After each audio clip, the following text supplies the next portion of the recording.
Hello and welcome to Unacademy. I welcome you all to episode 7 of our high yielding areas for history.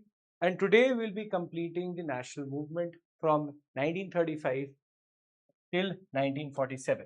So we'll be completing this 4 episode stint where we basically started around 1885, then went till 1915. From 1915, then we went till 1929. From 1929, we reached till 1935. And now from 1935, we are moving towards independence, the fourth part of our national movement series. This is also your, you can say, last episode for modern India. The next 2 episodes out of high yielding areas is going to be based on art and culture, and I'll be discussing two very important high yielding areas out of art and culture in the next 2 episodes next week. So we will now start our analysis, and it's a sprint from 1935 till 47. We'll discuss all the events as we have been doing.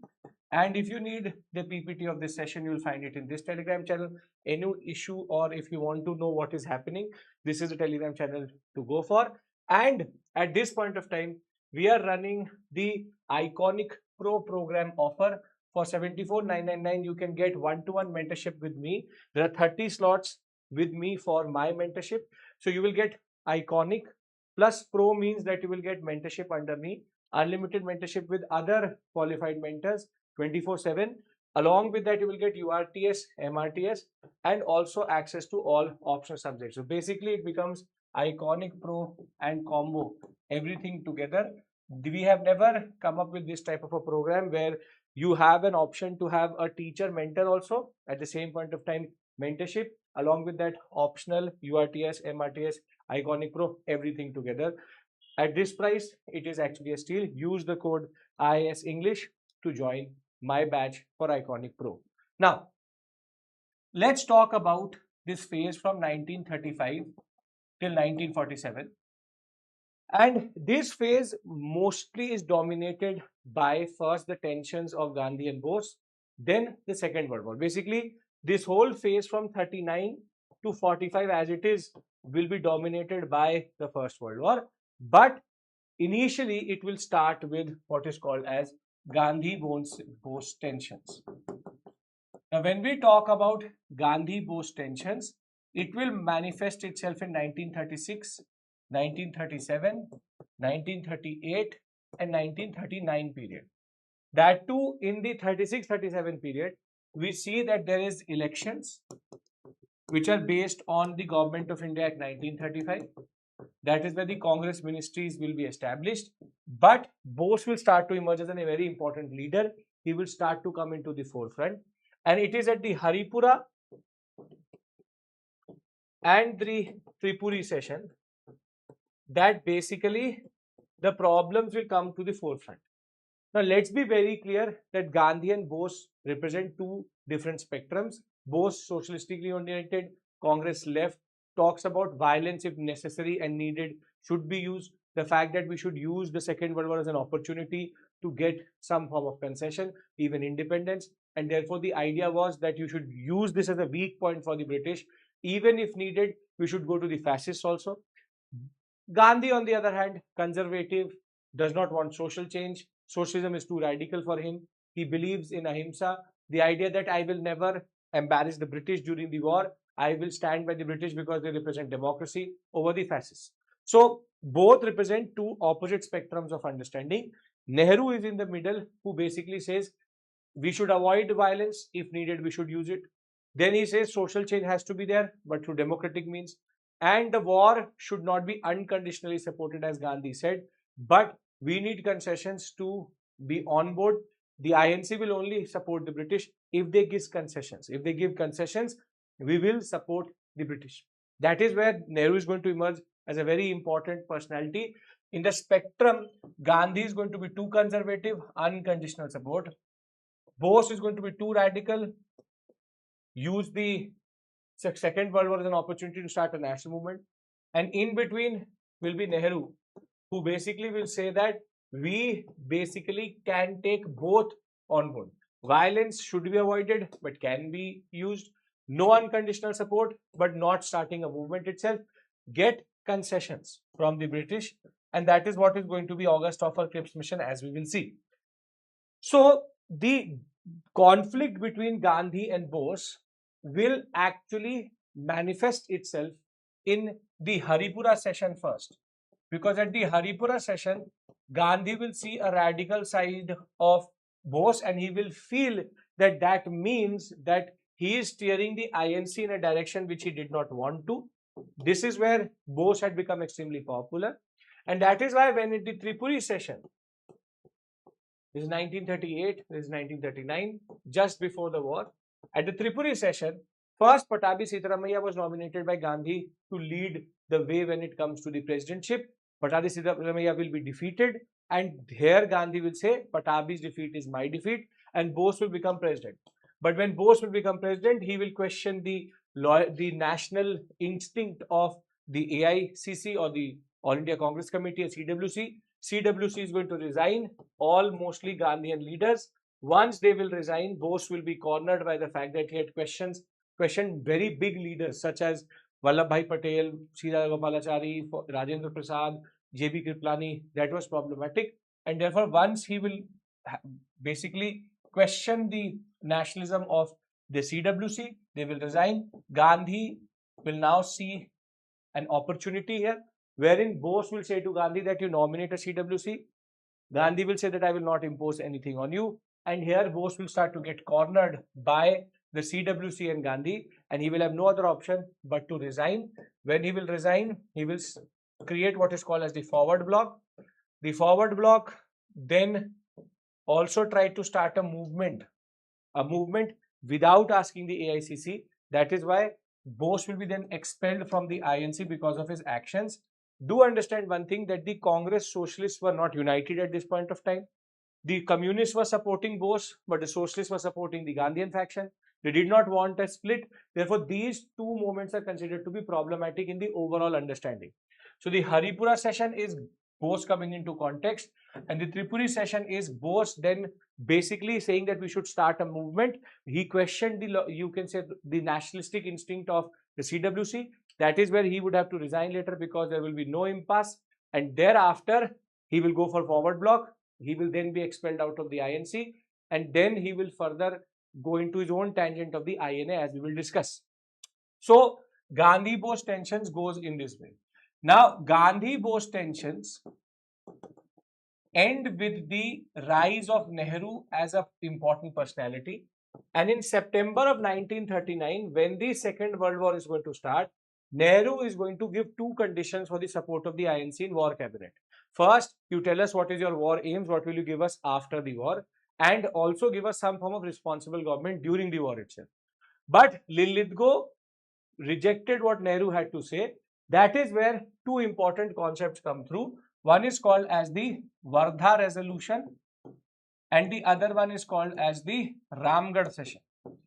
At the Wardha, you can say, session of the AICC, this is the meeting of the AICC, this is the meeting of the Congress. At the AICC meeting at Wardha, Nehru is going to reject Gandhi's concept, which is unconditional. He is going to reject what Bose was saying, which is start a national movement. So therefore, he will choose a point of getting some form of concession, which the British are going to reject itself. Therefore, at the Wardha resolution, it was said that the 1936 governments which had been established 28 months back, they should resign, and the Wardha resolution said that we will remove all cooperation from the British, and that is basically Wardha resolution. Congress ministries will resign. At the Ramgarh session, Purna Swaraj will be reiterated, the Wardha resolution will be adopted, and the Congress will straightforward say, if you want cooperation from us, it will only be in the form of what is called as concessions. So therefore, we have reached 1939, 1940, and from this point forward, we also enter the era of popular nationalism. But now, Ramgarh session seals the fate. The INC will not cooperate with the British, and therefore, if it will not cooperate with the British, every time the British has to actually get something out of the nationalists, they would have to give a concession. And that concession will happen because of what was happening in the war. 1939, Second World War is going to start. Netherlands, Belgium, France will surrender by June of 1940, and in 1941 the British were already on a back foot at this point of time. The US will only enter late 1941, but the US entry also means the entry of the Japanese, and between 1941 and 1942, 40 they were on back foot, no Japanese, but France had surrendered. 42 is when the Japanese will start to run rampage across the whole of Southeast Asian sector. First they will take Japan, first they will take China, then they will take Korea, they will just start to move towards the Malayan Peninsula. So 1940 is where one back foot movement is there, and 1942 is a second. Basically the British were on the back foot here and here, and at these 2 points we actually get concessions also, and that is what is called as the August offer. August offer comes in 1940. June of 1940, France, Belgium, Netherlands, Denmark will surrender to Hitler, and now the British needed some form of support. Churchill and Lithgow needed. So therefore, the first concession comes under Nehru's plan, which is called as the August offer. Now, the August offer had three major provisions.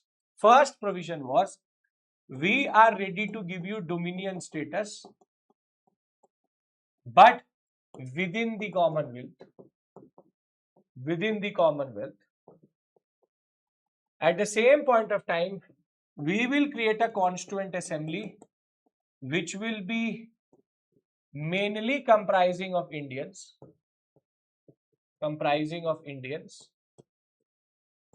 And third point which was problematic was that minorities issues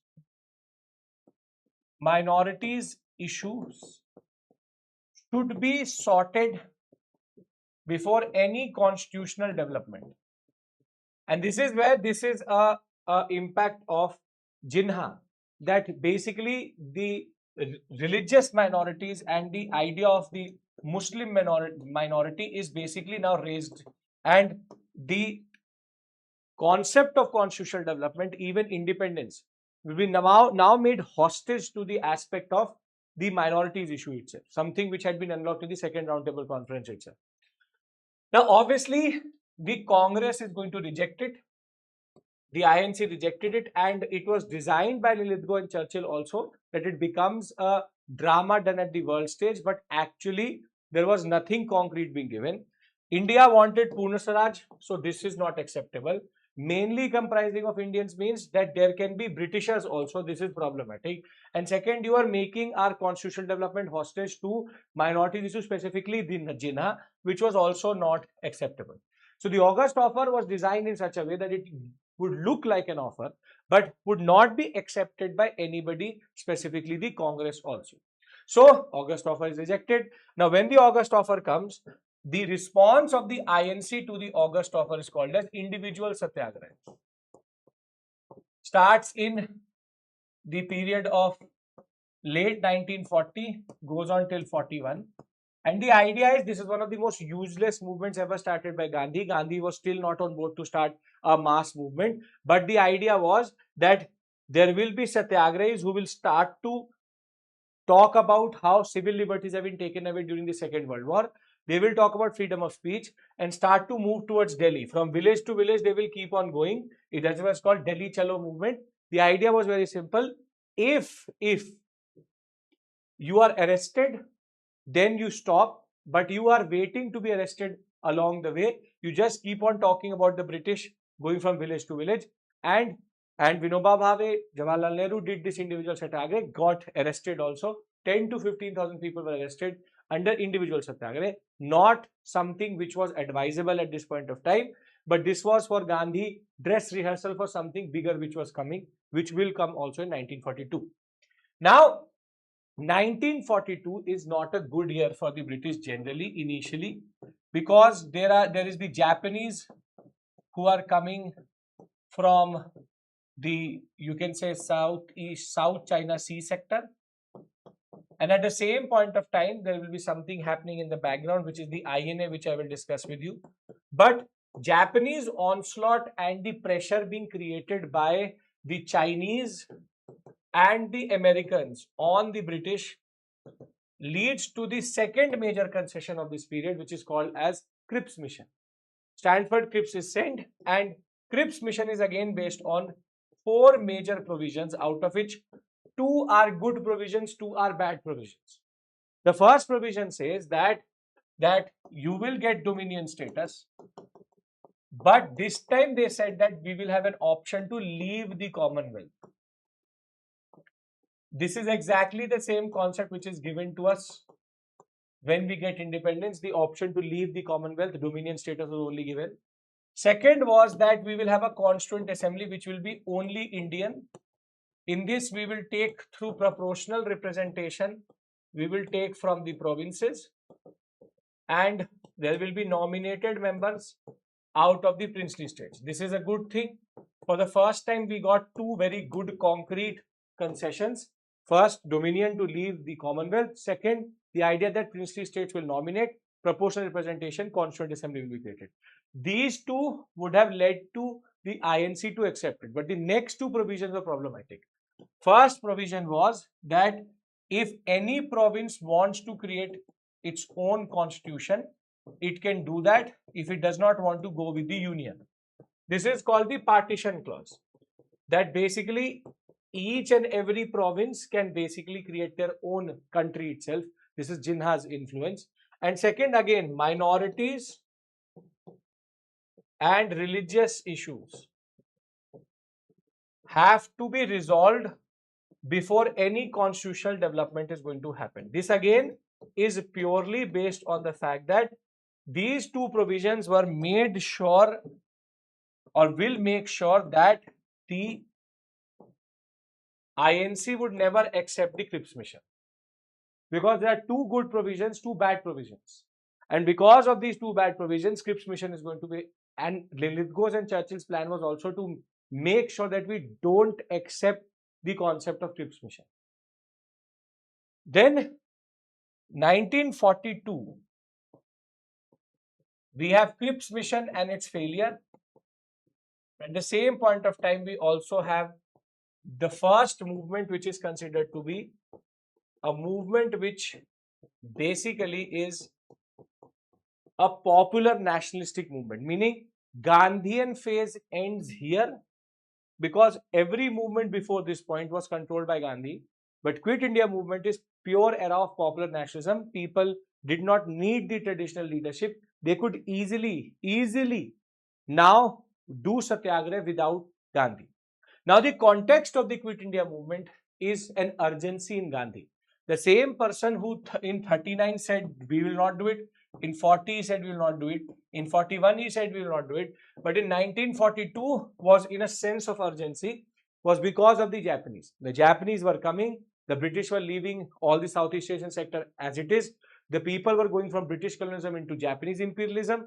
Therefore, he had a certain sense of urgency that the fascists are coming, and he wanted India to have its own fate in its own hand. Therefore, the idea that the British should not take a call for us, we should, that is where the idea of Quit India comes through. Quit India was based on the Govalia Tank resolution of the AICC, which said that we will now carefully build the tempo, we will go for a campaign. The government was in no mood to negotiate, and on 9th August 1942, Gandhi and other Congress leaders will then declare what is called as the August Kranti Resolution, or it is also called August Resolution, also called as the Quit India Resolution. That resolution was based on certain principles. The principle was that we are going to do a civil disobedience, we are going to fight the British, but 9th August and 8th August are two very important days. 8th August will be the Govalia Tank resolution. It should have come into force on 9th August. But rather than allowing the INC to apply the Govalia Tank resolution of 8th August, which is Quit India resolution, on 9th August, when it should have been implemented, everybody will be picked up and the whole rank and file will be picked up. So here, remember, 8th August 1942 is the Govalia Tank resolution of the AICC. 9th August, it should have come into force and Quit India movement should have started. Japanese onslaught is the reason, the sense of urgency is because of the Japanese. All these things together play, and the 9th August arrest of every leader possible is something which is going to be disastrous for Quit India movement in the beginning itself. Government is not in an accommodative mood. There was no time to build tempo. Gandhi, all major leaders picked up on the night of 8th August and 9th August morning. 9th August morning, nobody is there. Now, this is where this movement purely becomes a leaderless movement. And that is why when we talk about the features of Quit India, we always talk about the following. Quit India movement, we have first the 8th August Govalia tank resolution. Then we have 9th August arrest of all major leaders, and that is why we have something called the concept of leaderless movement. Traditional leaders gone. At the same point of time, we have new alternative leadership. We also have the concept of women, students, revolutionaries, all doing their part, but in what is called as underground activities. Usha Mehta became a very important personality. We also have parallel governments, but we also have public rampage. Obviously, the people were extremely angry, and we will also have governmental repression. The more the people will rampage, the more the government will do repression. So therefore, when we talk about Quit India, you will see that first is 8th August resolution, 9th August everybody is picked up, then the people will run rampage. There will be pure rampage because people will not see that their leaders are gone. People will burn bridges, post offices were burned, railway stations were burned. Anything which actually represented the union, the government, was burnt like anything. And at the same point of time, we have students spreading the message of Quit India. Students will quit, lawyers will quit. Same pattern, which this is a victory of Gandhian politics. Everybody knew what to do in that regard. And workers in Ahmedabad, Bombay, Ahmednagar, in Jamshedpur, Pune are going to strike. All over the countries, hartal strikes will be there. Schools, colleges, demonstrations, lathi charges. But the more the people did violence, the more the British also did violence, which is there was equal repression on the part of the British, and the British symbols will be attacked left, right, and center. Madras and Bengal most affected in that regard. Underground activities will start. Forward bloc members, revolutionaries, Gandhian Ashramites, socialists in Bombay, in Karnataka, Kerala, Andhra Pradesh, everywhere. Usha Mehta will start what is called as the Congress Radio, which used to actually talk about what to do, and she was even distributing guns to the revolutionaries. JP and Ramanand Mishra, Jayaprakash Narayan, Azad Dasta, guerrilla warfare against the British properly. There will be even underground activities which will be performed by other new alternative leadership. And this is where everybody knew what to do. That is why this is the victory of Gandhian politics, that everybody knew what to do generally in this moment.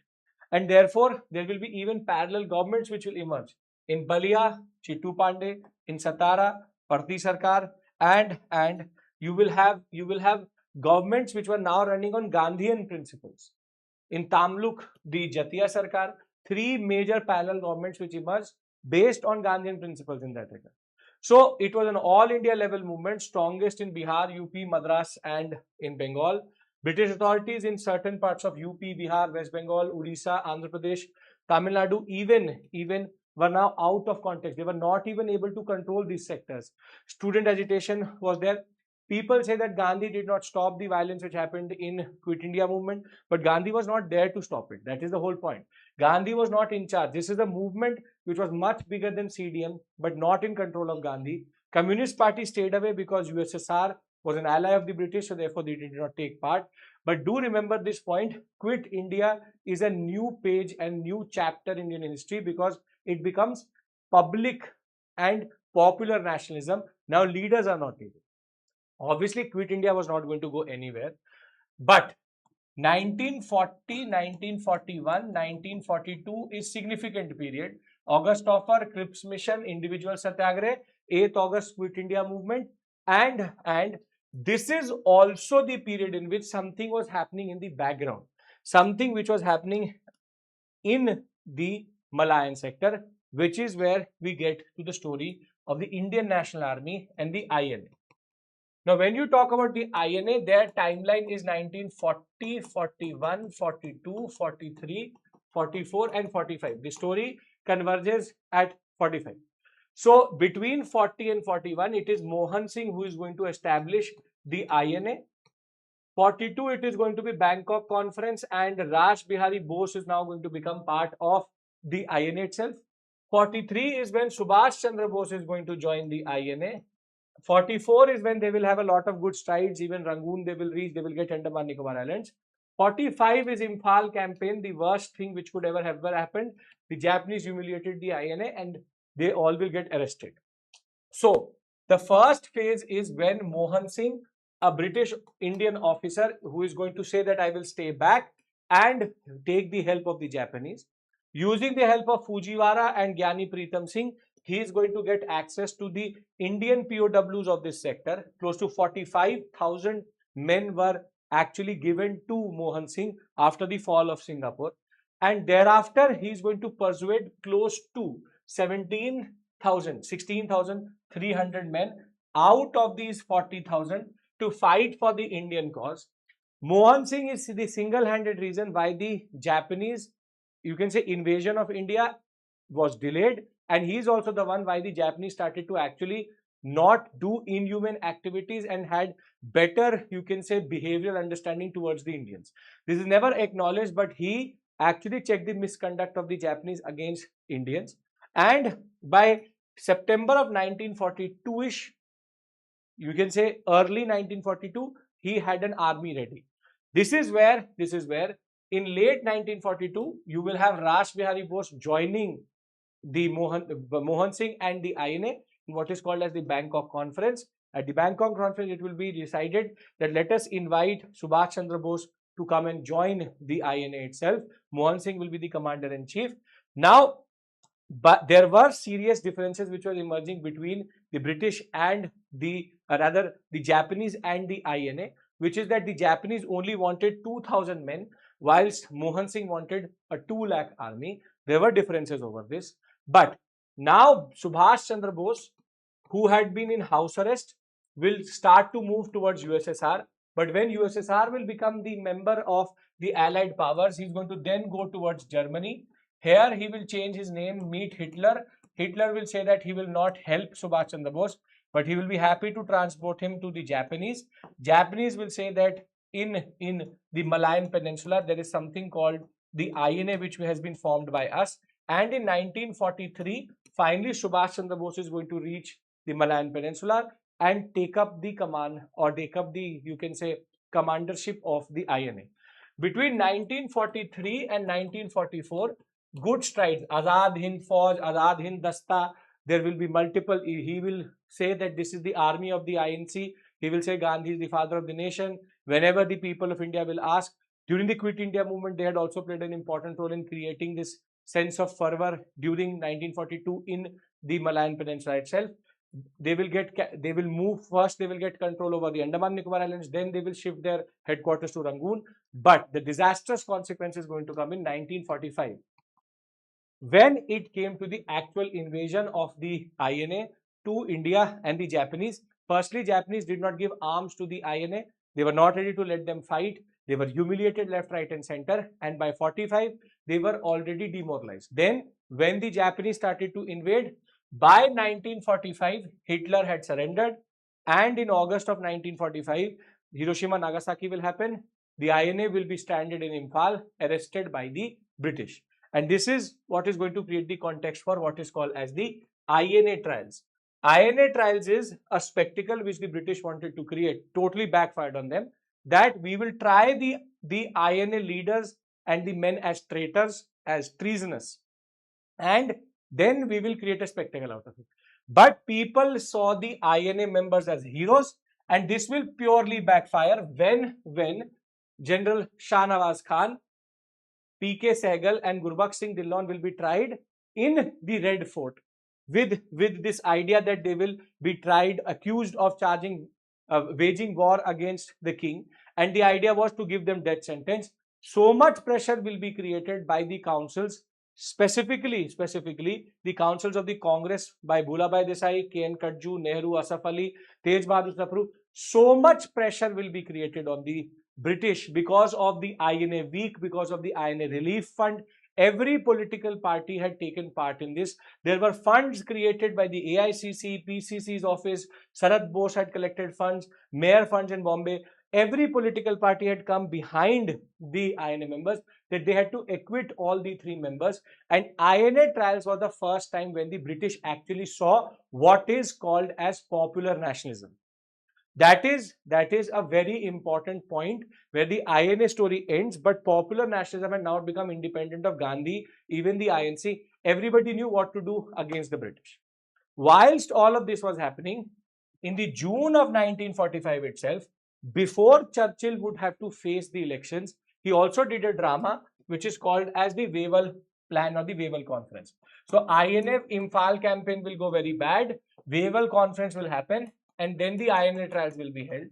Now, Wavell Conference, what happens is all the leaders which had been picked up on 9th August 1942 will be then released for this conference in very bad shape. In this conference, Wavell said that we are going to now reform the Executive Council, and we will give power to this council itself. The idea was Viceroy's Executive Council, having been met at Shimla, will have 5 members. This was the reform which Wavell was talking about. 5 Muslim members, 5 Hindu members, and 5 minority members. Now the point was, Wavell said that in this we are going to give power to this Executive Council, and we will accept names from all the political parties. This is where Jinnah realized one thing, that if the Congress is allowed to give names, it can take 2/3 majority here, because they can give names here also, they can give names here also. Muslim League can only give names in 5 Muslim members. This is where there was a deadlock. The deadlock was Muslim League said, Jinnah said, that INC should only be able to give names for these 5 members in that regard, and these 5 members should have been only by the AIML, which is Muslim League, should do it, and these 5 members INC cannot nominate. This is where INC said that we are not a caste Hindu body, don't reduce us to that. We should have the right to basically get all the 10 members, and we should be able to give the 10 member names. This is where there's a standoff. The standoff is between Jinnah, Muslim League, and INC and Wavell. Wavell is saying that I would accept names. Jinnah is saying only INC should only give 5 names, give us a veto within this whole concept. And INC says we can nominate all names. Why should Jinnah only nominate these 5 names?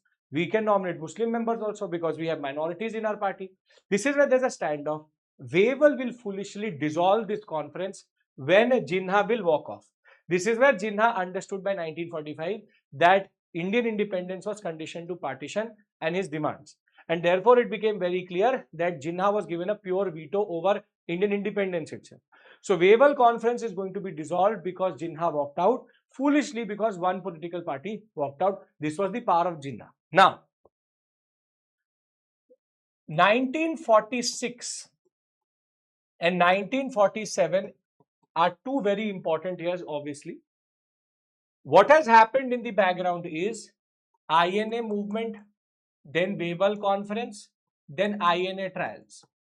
Then 46 starts in February of 1946 we get what is called as the RIN mutiny. In the background, Attlee is going to win the elections and Churchill will be gone. And then will come the cabinet mission. Cabinet mission is going to then propose a plan which is then going to be used for contesting the elections of 1946, which is called interim government. In 1947, we have the February declaration of Attlee, which said that in June of 1948 we will get independence. Then March, Mountbatten is sent, and Mountbatten is sent as the new Governor General. We will be replaced. May, Ismay or Dickey Bird is going to then come up with this plan balkanization of India, which is every province will be given separate independence. And June, 3rd June plan is something which Mountbatten himself comes up with. It's called Mountbatten plan. And August, we will have independence on 15th August. And the Indian Independence Act is introduced in July of 1947. This is basically the events which are there. Now let's talk about, for example, RIN mutiny. When we talk about RIN mutiny is a very dangerous mutiny because the British final nail in coffin, they cannot control the military. On the HMIS Talwar, the ratings of the sailors are going to do what is called as they will mutiny. When they will mutiny, what is going to happen is that they will not listen to the British. They will throw out all the British officers. This will spread to the Royal Army also, Royal Navy already involved, Royal Air Force also. Close to 20,000 different, you can say, men were mutinying across the whole empire. There were multiple ground establishments which had actually been now affected by the mutiny itself. And this mutiny, which was because of the very bad food, racial discrimination, INA trials itself, and the demand that we should not be deployed in Indonesia, this in turn will spread. This in turn will spread into a very big movement, which will only stop when Patel and Jinnah both will go and say to the RIN mutineers, HMIS Talwar, that you stop your mutiny, nobody is going to prosecute you, but please stop this mutiny, because what they feared was that this would not become a military coup. If it became a military coup, then it would have become even more difficult to manage. Therefore, the RIN mutiny was testament to the fact that the British have no power within the bureaucracy, because more Indian officers in the army, because they're not listening to them. Police again had become nationalistic. All institutions are showing nationalistic impulse. When Attlee is going to win the elections, he's going to then send the cabinet mission to India, which is Pethick Lawrence, Stanford Cripps, A.V. Alexander. When they will come in February of 1946 after RIN mutiny, then the cabinet mission will give a certain timeline. The timeline was, they said for 10 years, we will give India independence after 10 years. The cabinet mission directly said that Pakistan is not possible. Jinnah was called. They said Pakistan is not possible because each of these provinces have a very sizable population of Hindus also. The idea was also very simple. The idea was that the cabinet mission said that after this 10-year period has been decided, we will create 3 types of provinces: Hindu majority, Muslim majority West, and Muslim majority East. And the idea was very simple, that all 3 will write their own constitutions. When they written their own constitution, together the union constitution will be created. But this was a problematic plan. The problematic plan was princely states were given the idea to be free, but this idea that after first general election and after 10 years, each of these Muslim majority and this whole, you can say, grouping, which is Muslim majority East, Muslim majority West, and Hindu majority, all will have the time, you can say, the option to reconsider. Basically, it was a ticking time bomb. The idea that they could reconsider their constitution and their grouping meant that India would never be stable till, firstly, they would give us independence in 1956. Till 1966 would have been in this mess only, that we are still reconsidering 3 different constitutions, then becomes a union constitution. But there was no other option for the INC but to accept it. And under the cabinet mission plan, the elections of 1945-46 will happen, basically 46. And under that, the interim government will be formed. Initially in the interim government, the INC was there, Muslim League did not join. In the back end, they will do the direct action day. They will talk about how the Muslim League had now 96% vote share amongst Muslims itself. They had won most of the seats which were reserved for Muslims. Muslim League, because of the Lidgo, had become very big, and they had won more or less every seat which was needed for them to be a very sizable member within the interim government. They will not join the interim government. Direct action day, come back, October of 1946, they will join the interim government. But the idea was that the situation in India was becoming more and more dangerous. And that is why, actually, once the formation of interim government happens, there will be a proposal which will be given in the background that Bengal wanted to be independent.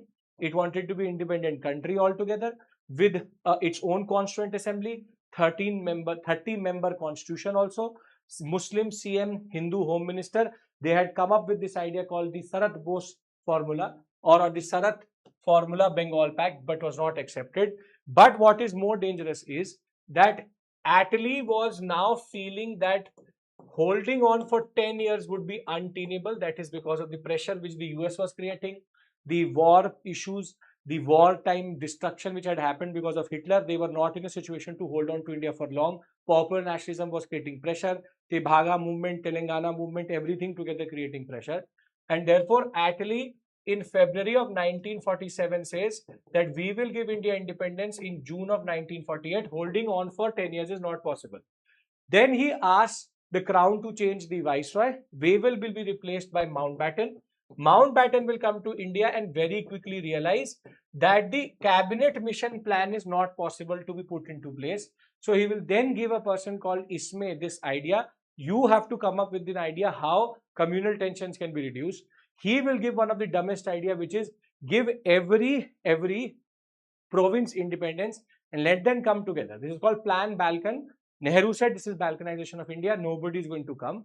Therefore, he himself will come up with what is called as the 3rd June plan, which is that we will create two dominions, India and Pakistan, and the idea that we will hold plebiscite in the Bengal sector also. We will hold plebiscite and take the consent of the Constituent Assembly of Bengal, Punjab, plebiscite in Sindh and Northwestern Frontier Province, and we will decide. Though 3rd June plan was actually not properly implemented, but when the Indian Independence Act will be introduced, on the top of 3rd June plan, and in the end, two dominions were created, India and Pakistan, with the option to leave the Commonwealth. First Governor General of Pakistan was Jinnah. We let Mountbatten be the Governor General itself. Further, what will happen is they will say that 1935 Act will be there till you don't write your own constitutions. And initially this was not there, that the princely states can be free, but under Indian Independence Act, princely state could be free, could join India, could join Pakistan. And it is on this note that India gets independence with partition on 15th August 1947. This completes our story, which we started in 1885, now reaching 1947. 46, 47, lot of events are happening. I hope that this is helping you. I hope now the story is clear. If you want one book where you can find all of this, you can refer to the Coursework in History 2nd edition. You can also at the same point of time understand the larger ebb and flow, macro timelines. But I hope all of this is perfectly fine. It is now in your mind. Now in the next 2 episodes, next week what I will do is I will do art and culture so as to cover all the major topics. The idea of this whole series was to basically come up with all high yielding areas, and your understanding should be perfectly fine. National movement, 60% of all questions of modern era come out of that. I hope all of that is clear. Thank you. Take care.